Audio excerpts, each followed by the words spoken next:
Welcome back to this week's episode of the Seatown Podcast, where Seattle business owners, entrepreneurs, and community leaders are invited on to share their stories with us. I'm your host, Christian Harris. As the owner of an indie real estate brokerage here in Seattle, I'm naturally interested in various communities around Seattle and what makes each of them so unique and distinct. And local businesses and organizations play a large part in shaping the flavor and character of the neighborhoods that we love so much. So join me as we talk with these fascinating people and explore their stories of why they started their businesses, run their nonprofits, or otherwise are making an impact in the Seattle area. Today I'm joined by Greg Bennick, the Executive Director for 100 for Haiti, who is also a public speaker for corporate events and the like.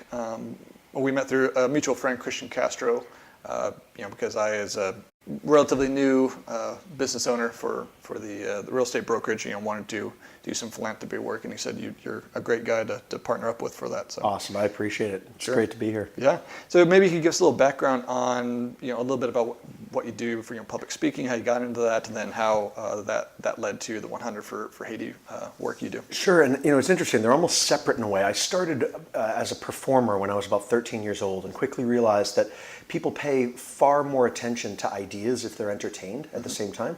So currently I speak in two different realms. One is the association, corporate, sort of special events market, and then the other is doing spoken word at small, do-it-yourself, independent, oftentimes punk rock related events around the world.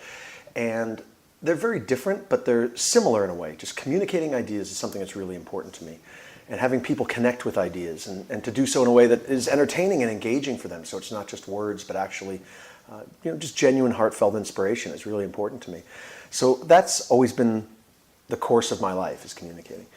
Haiti came up somewhat differently, but it's related in that after the earthquake in Haiti in 2010, because I make my living speaking, means I don't have a day job, right? Sure. And when the earthquake happened, I had therefore the time in my calendar and schedule available to actually go to Haiti to help. Okay. And some friends and I sailed on a sailboat loaded with about 10 or 12,000 pounds of supplies and food. And as far as we know, we were the first private relief boat to hit the southern coast of Haiti. Mm-hmm. And once there, and once seeing the situation in Haiti, and I'd been before to Haiti, before the earthquake, but seeing the circumstances under which friends were living in, or trying to live in after the quake, I realized I had to do something more. Mm-hmm. And while everyone was paying, bless their hearts, lip service to, these poor Haitians, we have to do something, the do something, oftentimes I felt, and the threat of this was in me as well, was just going to be clicking on likes and sending money to these giant multinational charities. The classic raising awareness without actually doing anything tangible. Yeah, or sending money to like these giant charities that, that burn away X percent in administrative fees. And I just thought, I can do something direct with the ideas that I've learned from the punk rock scene and the ideas I've learned from the do-it-yourself culture, and formed 100 for Haiti as a means of addressing issues in Haiti, albeit only a couple of them, in a direct way, albeit on a small basis, but with heavy and powerful impact. Yeah.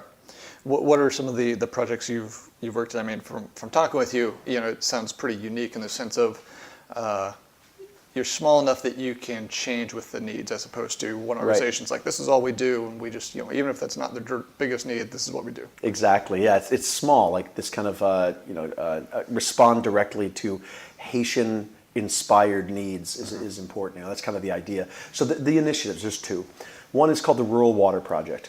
In the north of Haiti, cholera was a huge issue a couple of years ago.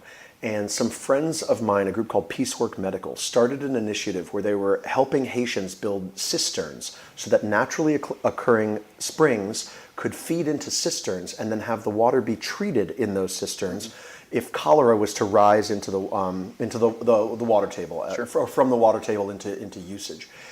And these cisterns were really effective. Well, when Peacework decided they wanted to leave Haiti and they were done, I asked if we could take over the 20-some cisterns that they had built and fix the ones that were broken, and then from there start building new ones. And the project's been incredibly effective. We've got over 40 sites at this point, all requested by Haitians, all built by Haitians, all managed by Haitians. We simply provide the funding and a little bit of inspiration, but they're inspired on their own. I mean, we just support. But there have been no cholera deaths in the Ranquet region of Haiti since the start of the Rural Water Project. So that's what we're trying to maintain. In the south of Haiti, where sexual assault has been rampant, there is an initiative called GTPE, which is an acronym in Creole. It stands for the Working Group for the Protection of Children. So they didn't have any funding for their anti-sexual assault programming and education initiatives in the south of Haiti. So 100 for Haiti funds the entire anti-sexual assault education initiative of GTPE. Okay, wow. It's the first ever one of its kind in the South. Okay. Now, how is 100 for Haiti largely funded, and how do you kind of balance out, your speaking gigs with, your work with that organization? Sure. Well, the speaking gigs come in when they come in, right? Okay, like it's totally conceivable that I've gotten an email while we're speaking that says, "Hey, are you available on this day to do a speaking gig?" Mm-hmm. It's more conceivable that I haven't gotten one of those emails, but let's hope that we do. Yeah. Let's hope that I did. But it's funded entirely by donations, entirely by individual donations, with the exception of one corporate sponsor, who's Lush. I'm happy to say they're brilliant, and they've funded 100 for Haiti this past year in large part. They gave us a chunk of money, and they were so cool and said, "We don't need to be acknowledged. We don't need you to recognize us. We simply believe in what you're doing and want to support you in part." Awesome. So yeah, with the exception of Lush, it's all been individual donations, and it's all the result of people listening to a podcast like this saying, "Wow, I want to check out 100forhaiti.org, which is our website, and get involved somehow, whether monetarily or with people's time or energy." So it's entirely funded by individuals. That's awesome. Is a good chunk of that, outside of Lush, just kind of people coming upon the website, or hearing via podcast, or like reoccurring?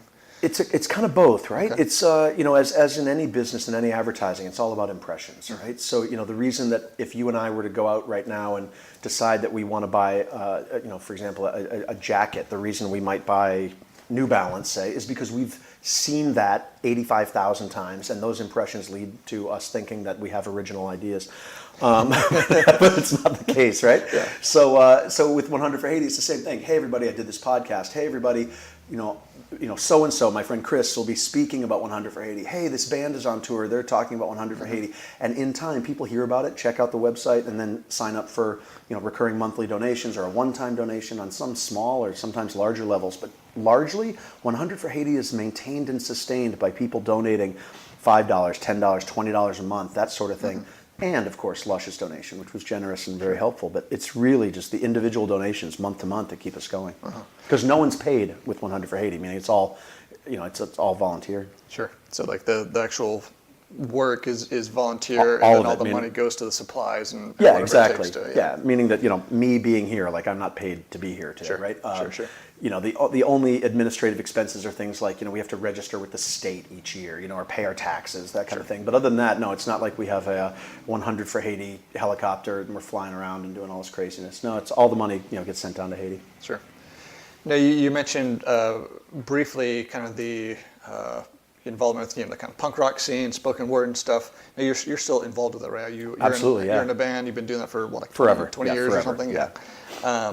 As part of that, is there kind of mention of that and support, of in the punk rock scene? Totally, and one of the misnomers, is that the right word? One of the wrong ideas about the punk rock scene is just a bunch of lunatics screaming crazy music and beating each other up, right? But at the core, and this is I know that the folks who are listening to this are probably you don't have this punk rock demographic, right? So I'll just we might have an underground. You never know. Yeah. You never know. But at the core, the ideas behind punk rock music or that scene are independence and doing things on your own terms. Sure. And the creative expression of your truest ideas or convictions, right? So it stands to reason that things like 100 for Haiti, initiatives like that, work really well in terms of being communicated in the punk rock scene. People connect to it really readily. And that's why I've had a number of bands, like there's a band in Seattle called Wake of Humanity. There's a band in Detroit called Hollow Earth. And they go out on tour, and when they go out, they have a banner, and they set it up in front of their merch, and they have a little container, say, for donations, right? Which sounds very cute, like maybe they'll get a couple nickels and dimes thrown in. Hollow Earth just paid for at least one, if not two, of these cisterns to be built in Haiti in the Rural Water Project from donations from people coming to their shows, throwing money in at the merch table. Yeah, so that's awesome. So these little mentions and bigger mentions along the way all add up to actual results for actual people in Haiti. Sure. Doesn't get too much more grassroots than that. It's totally grassroots. Right. I mean, it's great. And I think that people want that more and more. I mean, I don't know about your listeners, but I'm almost bored to tears by the constant homogenization of news and ideas and the way that I get information. And it's like, Right. I feel like a drone oftentimes. So to have somebody say something to me that's genuine and real, in a way that's genuine and real, really speaks to me. Like if somebody's, comes up to me at a show or speaks from the stage and has true conviction, catches my attention. It makes me go, oh, okay, I want to actually pay attention to this rather than just absorb this, like, Greg, human being 134 dash A, right? Which is how I feel all the time. So, Now, what do you love most about whether in your actual speaking business or with running 100 for Haiti? What's the most enjoyable aspect of that for you? I'd say with the speaking business, the most enjoyable aspect, other than the answer you'd expect, which is I love when I'm on stage and the audience is getting something out of it, and we're laughing or we're having a fun time or some idea really resonates. Aside from that, I love the challenge of being an independent business owner. I mean, it's impossible. It's the scariest thing in the world. Like it's a constant relationship with terror. And I always tell people that when they say, I'm thinking of starting my own business, I say, establish a personal, intimate, and deep relationship with your own terror. Yeah. Because there's going to be a stretch where all of a sudden you're like, wow, I can't believe it. So much money's coming in. This is incredible. And then there's going to be much longer, absolutely random and unpredictable stretches where you're like, wow, if somebody has a Cheerio, I'd gladly eat it because I'm starving. So you just never know what to expect. And these are obviously dramatic, examples, but there's an inconsistency to it. Sure. Which roller coaster up and down. It's a roller coaster up and down, and I love it. I love the challenge of it. I love the unknown of it. I love the every day is an adventure and every day is different of it. I love it, love it, love it, love it. I can't get enough of it. So that's my favorite part of it. It's just the unpredictable, what's happening next, but I'm kind of steering this thing, but I'm not, and it's like a metaphor for life. It's just fantastic and confusing, and it's great. Sure. With 100 for Haiti, it's similar. The idea that a group of committed individuals can change the world, quote unquote, is an inspiring idea, right? And 100 for Haiti certainly isn't just me. If it was just me, I would have folded it long ago. I just couldn't maintain it. And while the initiatives are focused, and while there's really two, there's just way too much to do if it's just one person. Sure. So people like yourself, people like my friend Nathan, people like my friend Cameron, just all these folks who are contributing to 100 for Haiti in some capacity make it feel like, wow, we're really doing something.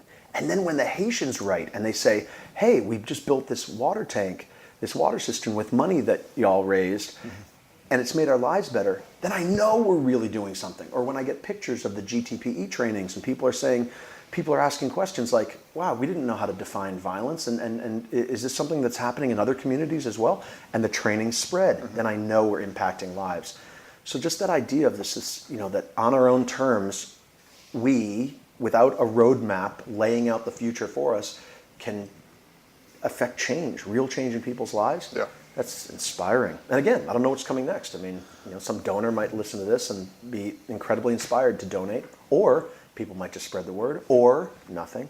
The unpredictability of it is pretty fantastic, though. Sure. Sounds like tying the two things together is kind of this passion, desire to make impact for individual people's lives. I love it. Yeah, I love it. And it's very easy. Everyone wants to help people. I think that, inherently, there are very few people in the world who wake up in the morning and like, I'm going to beat somebody down today. I'm going to destroy somebody's life today. I mean, that's less common than the alternative, even if we disagree with the person we're talking about. Sure. Traveling all over the planet, and I've been, at this point, it's insane. It's like 30, 40 countries. I don't even know how many countries I've been to at this point. I see similarities, commonalities all over the planet of people wanting good for other people, a willingness to help other people, a willingness and desire to support and uplift other people. And I mean, we all feel that, but to see actual tangible results of that desire is just, whether in my audiences and, at some convention where I'm speaking, or at a punk show where I'm speaking, or in Haiti where our collective influence has had impact, it's immense. I mean, it makes me feel like my life has meaning, which is great. Sure. Yeah, you don't get very far in life without addressing kind of that meaning factor. I mean, oh yeah, we need it. We're meaning-hungry creatures. Right. So, Right. Absolutely. Yeah, and I'd agree with you that I think there's very few people out there that don't want to help people or see a positive impact, but there's definitely a spectrum, from people that think that just, liking something online is enough to people actually willing to give money to probably the next step of actually give time, which as Americans, it seems easier to give money than time. Exactly. Yeah, and it's great that if then money and time can go to organizations that, the vast majority of the resources actually go to helping the people as opposed to supporting the organization, And you know what? There are major organizations that do great work, Sure. right? Yep. If there was somebody who had lost a leg, and a major organization, I don't want to name anybody, but a major organization had helped that person in a medical situation in a dire crisis to get a prosthetic leg, that person would never say, hey, argue against that major organization, right? They Sure. helped my leg. Show me how wrong they are. But as a general concept, I like the idea, if I'm going to donate to something, of knowing that the money is going towards what they say it's going to, Yeah. and going towards, rather than overhead. Right. Marketing for the organization. Marketing, yeah. Sure. I mean, our marketing is Facebook, Instagram, and Twitter, basically. That's Sure. it. Stuff like this, it's free. Yeah, stuff like this. Stuff like this is free. Exactly. Right. Now, on the speaking side of things, you've talked with a lot of big and respected corporations. But which of your speaking engagements did you enjoy the most? What was your favorite, and why? I got to say, I did one a couple weeks ago that was my favorite. So it's interesting, right? It's this catch-22. On one hand, you're always waiting for the major corporations or the big conventions or the big events to call because the money's good and you're comfortable doing the events.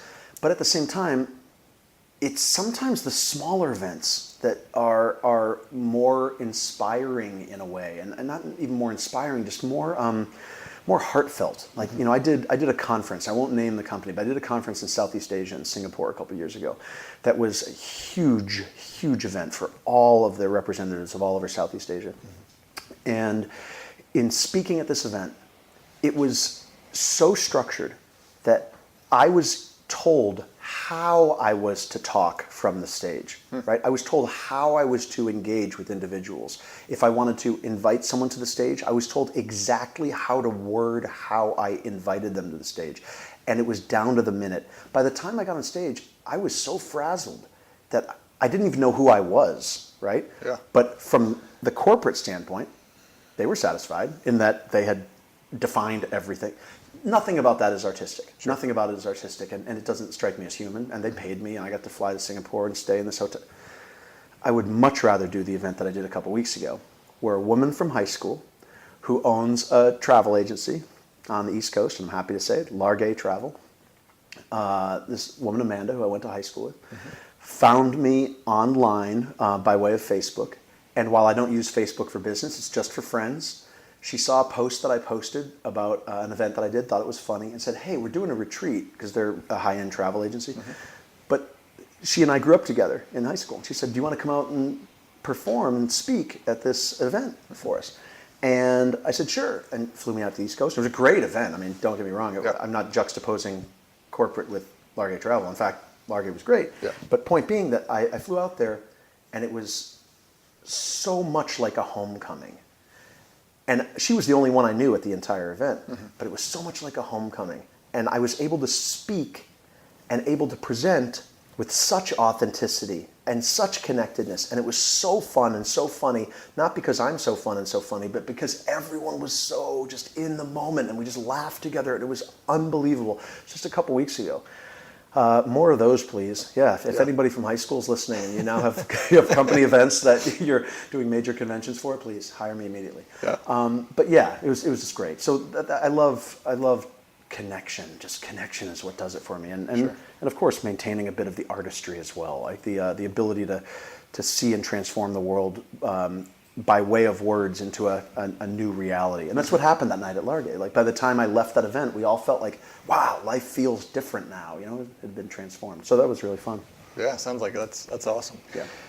So you've told us a little bit about what you love most about speaking engagements, about 100 for Haiti, and just life in general. What have you found to be some of the more challenging aspects of owning and running your own business, or being the ED for 100 Yeah, for Haiti? well, from running your own business in terms of the speaking side of things, let's say let's say there was an apocalyptic event, okay? There's a tidal wave and it wipes out most of Seattle or something. No one is going to be running around, I might argue. And a friend of mine actually argued against this recently when I said the same thing. But I said, no one's going to be running around saying, everything's been destroyed. Somebody find me an entertaining keynote speaker, right? They're going to be running around saying, where is the food? Who can build us a structure? Yeah. I said that to my friend who actually works for the mayor, and she said, I disagree. We're going to need somebody to tell us passionately what happens next. And I was like, good point. Sure. We all need hope. We all need hope. Yep. Good point. Okay. I stand corrected. But the point is the same in that if years ago I was close with a hairdresser, and I was explaining to her that if you went up to 100 people on the street, handed each of them a business card, and said, your hair looks great, but it'd be better if you came to me, you're going to get, 60, 70 new clients out of that, 40, 30, I don't know, but a ton, a massive return on your business card investment. Mm-hmm. If I go up to 100 people on the street and say, hey, if you need a really engaging keynote speaker for your next event, call me. 99 are going to say, what are you talking about, weirdo? Mm-hmm. One's going to say, yeah, my cousin Larry went to a convention once. I'm not going to get any business out of that, right? I have to do 10,000 or 100,000 business cards. Mm-hmm. That's a huge challenge, right? Trying to find events and figure out where the events are. Okay. And market to them. Huge challenge. Drives me crazy. But part of the, like I said before, the engagement and the fun and the challenge of it. Mm-hmm. With 100 for Haiti, I would say the biggest challenge is keeping the energy going, keeping news flowing that's authentic, because what I never want to do is send out some superficial update just so potential donors get an update. I mean, and I know this is audio, so I hope that my voice is conveying my cynicism about the idea of BSing the people that you care about, right? Sure. But, hoping that the results support news that keeps people interested, that keeps donors interested, that keeps people inspired and energetic. Because I don't control that. I don't call the Haitians and say, hey, we've got these projects, produce results. It's not the model. It's right. On their terms. Mm-hmm. And when news comes out, then we spread the word. But, I'm trying to always think of ways to keep people engaged and have people get involved on their own inspired terms without having to do any sort of fabrication of reality. Sure. Yeah. Sure. So with both of those, it really comes down to keeping people engaged in being involved, or needing your services for speaking, or being engaged, genuinely with 100 for Haiti. So how do you do that? How do you get in front of those people and provide authentic communication and, for lack of a better term, marketing, right? Yeah, great. To promote, Sure. Well, with the promotion and the performance, I can answer both from both perspectives, and I can do it pretty quickly. The promotion of my speaking career is pretty limited, meaning I'm represented by a number of speakers bureaus and that sort of thing. And, I do some marketing, letting people know interesting things that have happened recently. But I never, ever pitch people for events specifically. It's not my thing. It's not my passion. I didn't wake up in the morning saying, I can't wait to pitch myself to a corporate event. It's like, I just don't. But if I tell my last 10 corporate clients, hey, I had this crazy experience recently. I drove through a snowstorm for 10 hours in a one-way rental car in order to get to an event. It was wild. And if you ever have an event in a snowstorm, call me. Like, that sort of thing would make somebody laugh, and maybe they'll call me. Mm-hmm. But I always want it to be authentic, and I always want it to be authentic and real. I have a little note on my door. Every time I leave the door of my place here in Seattle, it says, preparation only prepares you as far as the introduction. And what I mean by that is that I could in advance prepare for the keynote for months and months and months and months. But when I walk out on stage and they say, please welcome Greg Bennick, bam, that moment starts authenticity that is in the moment created by the people, of us, for us, without all the preparation mattering at all. Meaning, sure, the preparation gets me ready, but once I look out at the audience and make eye contact for the first time, all the preparation somewhat is out the window. I'm in the moment with the people. Sure. That's where the authenticity comes from. So transpose that all now over to 100 for Haiti. How do you create authenticity in terms of the marketing of 100 for Haiti? You simply tell people things that are real. Like, the social media guy of 100 for Haiti and I, we sit around and think, what's awesome? Like, what's truly awesome? What can we post about that's really, that we'd want to hear about? And those become the posts. If there's no news from Haiti, what else have we got? And if there is news from Haiti, how do we make it, genuine for people and not overinflate it, but just tell them what it is and what it means to us? That authenticity and meaning gets conveyed. And, in terms of the actual work in Haiti, how to make it genuine and authentic is by constantly asking questions of the Haitians and being willing to listen. Yep. What do you need? I know that I told you when I was in Haiti last year, Haitian friend, that it would be great to see 40 water tanks. How many water cisterns, how many cisterns do you guys want? I said 40, but I mean, who am I? I'm the white dude from Seattle. Like, you're the Haitian guy. You grew up in this community. Do you want 60 of these cisterns? Do you want 10? You tell me what the community wants. We'll make it happen. Always be listening. Always be asking questions. Haitian run on Haitian terms, by Haitians, for Haitians, and we are a support for that. Sure. That's where the authenticity comes from, and why the work is effective. That's great. How often do you get a chance to go back there?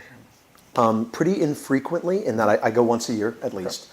Okay. But I say infrequently because I just don't want to burn expenses by flying to Haiti. It's kind of like when people say to me, hey, I want to go to Haiti and help. And I think to myself, you're beautiful. Why don't you just take the plane ticket money and donate it to what we're doing, and I'll send that to Haiti, because every body that goes to Haiti is let's say $800, $900, whatever dollar plane ticket. And that's somebody now in Haiti doing work that a Haitian could have done that now an American, or European has flown in to do, right? Sure. After the hurricane last fall, people were saying, hey, I can build. Can I go to Haiti? It's like, that would be so cool, except for the fact that the Haitians are totally capable. They can build. They might not have the wood that we have. They might not have Home Depot and Lowe's to go to, right, to buy the brand new hammer to hammer in the perfectly straight nail to build with the perfectly, treated wood their new house. But they got the skills, they've been living, under the sun for, hundreds of years. They have structures. Mm-hmm. But if we go there, it means that then they aren't doing the building, right? Sure. So it's work that they're not able to do. Yeah, it's disempowering. Yeah, it's disempowering. So I go as often as I can in order to be connected to the work that's being done. The people I work with in Haiti, and who 100 for Haiti works with in Haiti, I trust completely, like absolutely rock solid.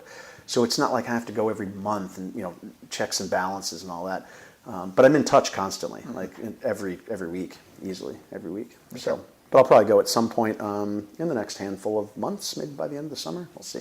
I try to coincide my trips to Haiti with mango season and avocado season. This is very important. So last time I was in Haiti, we were a couple times ago in Haiti, actually twice ago.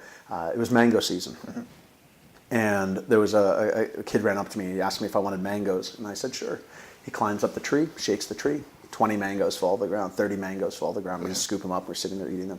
And at one point, somebody else had come up to me while walking through a jungle and asked me if I wanted to buy some mangoes. And I paid $1 US for 20 mangoes. And everyone was laughing, and I asked why. And they said, basically, we've ripped you off, in a friendly way. You've just paid foreigner prices essentially for this, for these mangoes.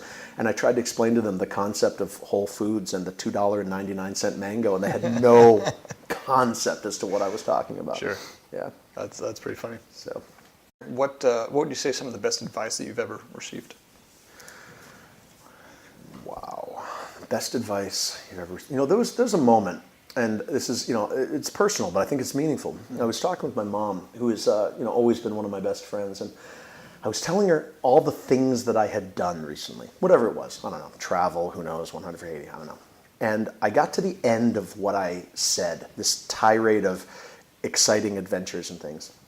And she said to me, the shame of all this is that you doubt yourself. And I stopped for a second, and I said, what do you mean? And she said,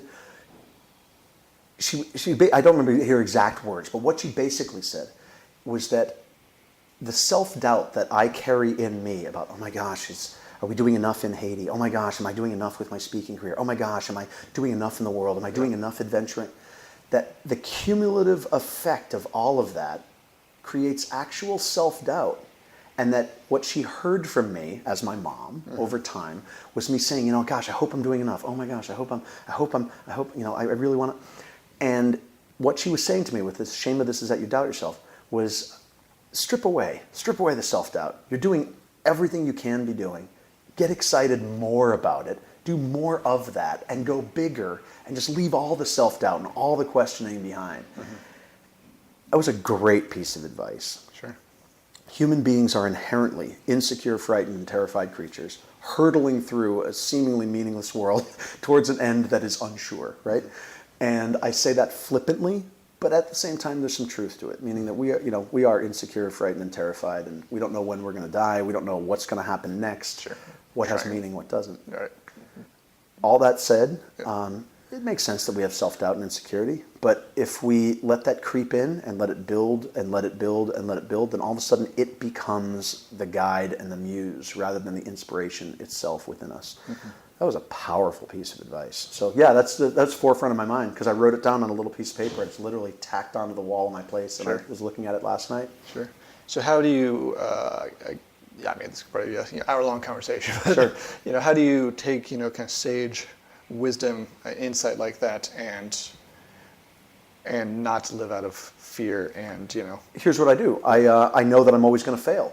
I mean, I'm an insecure, frightened, terrified creature hurtling through me, right? I'm always going to fail. Always going to fail. I'll walk out of here today and go, gosh, I hope those, I hope that interview went as well as it could. Right. And but we're always going to fail. We're always going to fail. But with that idea in mind now, I get, as a human, to rationalize, which is something we as human beings get to do because of our ability to just think, right, abstractly. I get to walk out of here and go, wow, I wonder if that interview was great. The interview was what it was. It was really cool, and I had a good time with it, and I hope that we get some people intrigued with the ideas.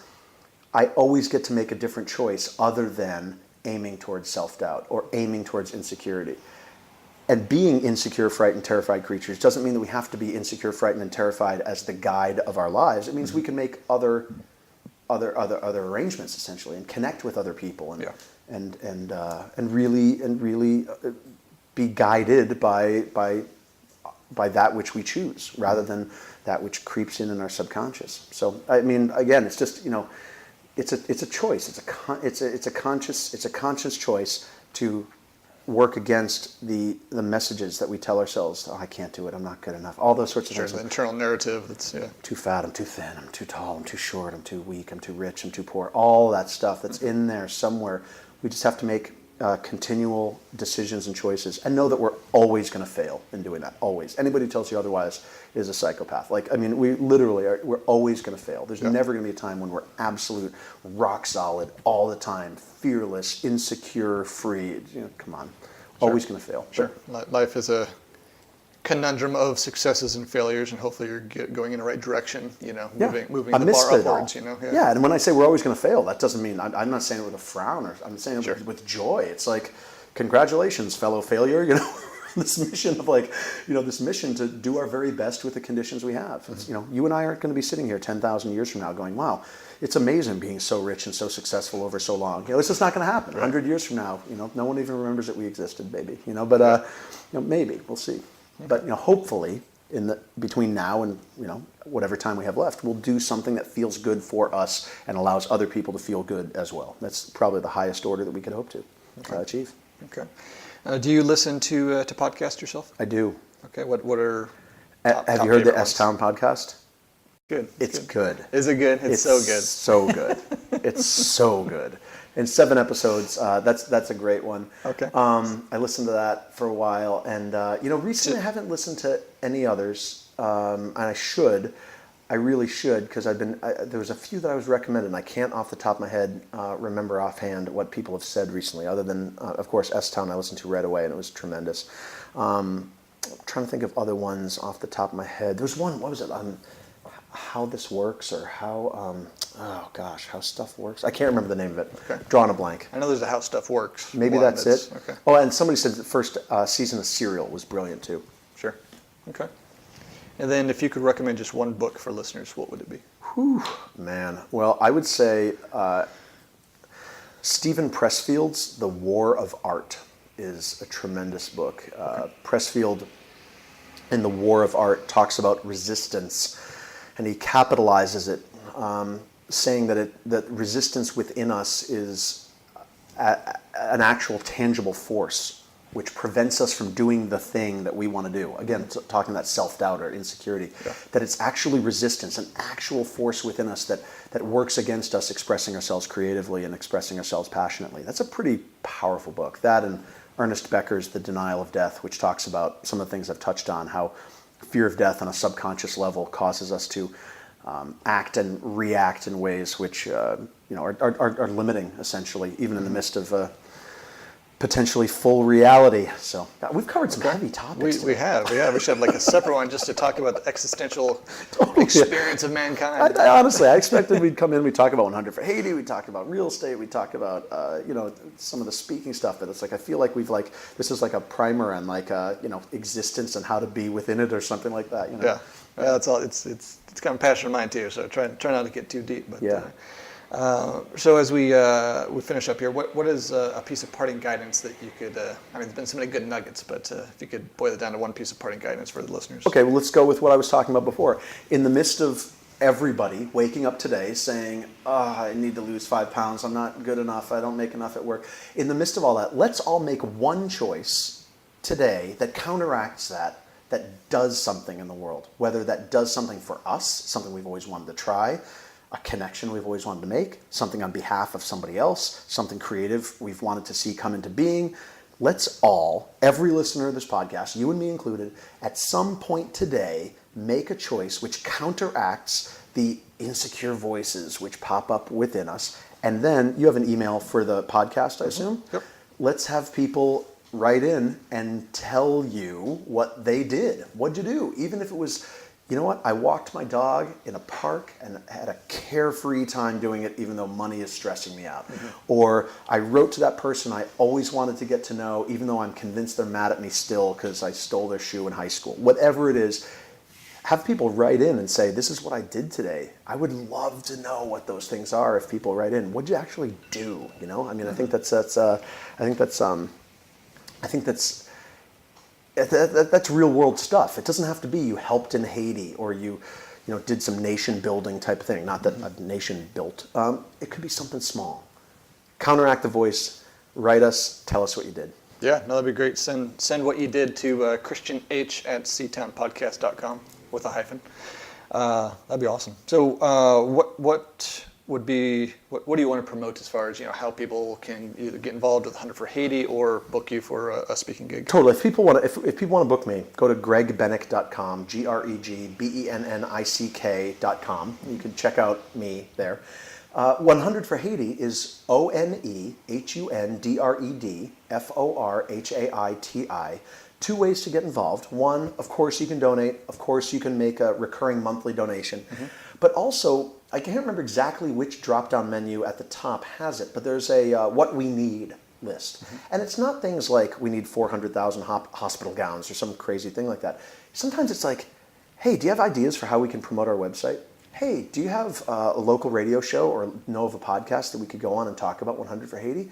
If you do, let us know. There's a list, an actual downloadable PDF that has just an updated list of what people can do and get involved with. So I would love for people to go to 100forhaiti.org, look over the site, download the needs list, and then write us and say, here's what I've got, and we'll make something happen. It'd be great. Yeah. Okay, great. Well, thanks for your time today, Greg. It's been awesome. And, thank you. And for listeners, stay posted. Greg and I are, talking about some ideas of how C-Town Real Estate and 100 for Haiti can partner together to make a larger impact. Great. Thanks for having me. All right. Thanks. That wraps up this week's episode. Make sure to check out our guest website, pay them a visit, and otherwise support what they're doing. If you have questions, know someone who should be a guest here, or has a story worth sharing, email me at christianharris@ctown.com.